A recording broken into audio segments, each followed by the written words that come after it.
Cosmic Dread. That poem was fucking awesome, dude. That was seriously so good. That moved me in some ways. This is religious criticism shit.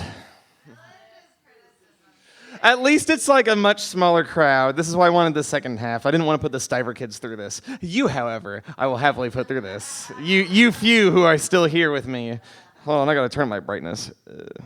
Get too old for this.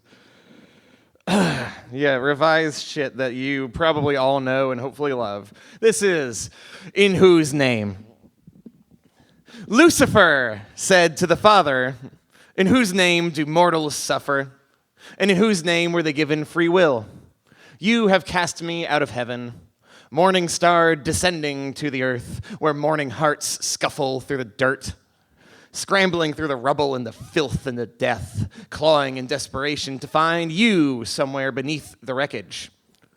You have forsaken me, discarded me. And for what, dear Father?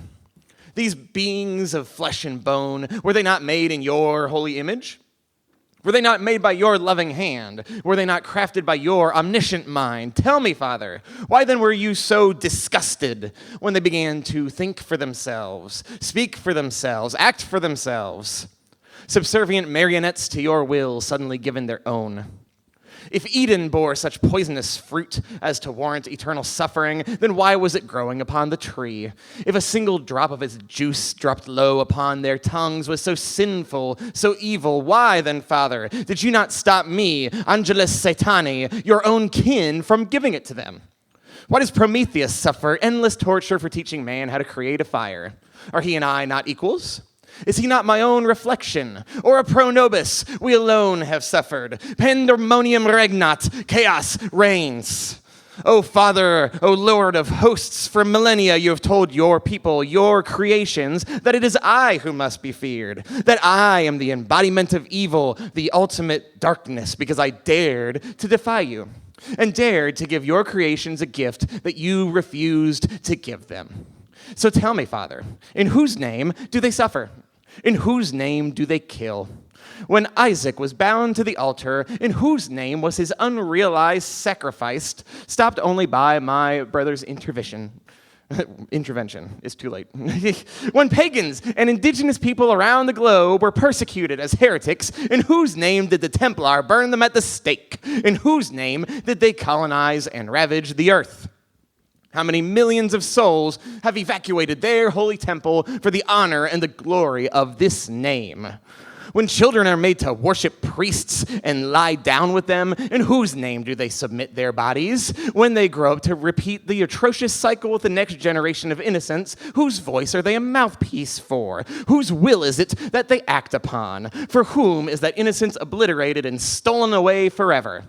When Zionist terrorism flattens an entire city, in whose name do they drop their phosphorus bombs? In whose name do they claim self-defense? In whose name does Gaza burn to the ground? In whose name does Islamophobia spread through the West like a fucking pandemic? For whom are the bills in Washington written? For whom do we pledge allegiance to our blood-stained flag? For whom do the children pray while drawing their last breath? For whom do their parents give thanks for even having had the chance to love a child, even for just a fleeting moment before they're gone? Tell me, Father, tell me, Elohim, you who embody all truth, you who are patient and forgiving, you, the sovereign of all things, the all-knowing, all-loving, all-powerful, and the one who demands sacrifice, the one who demands obedience, the one who demands fear and repentance. Help me understand. Tell me this name. I have betrayed you, Lord. I have rebelled against you. I've waged war against you. I'm so afraid, O Lord. I'm so very afraid. So please, I beg of thee, answer my questions and tell me straight. In whose names are these acts of horror committed? Because it sure as hell isn't mine. Thank you.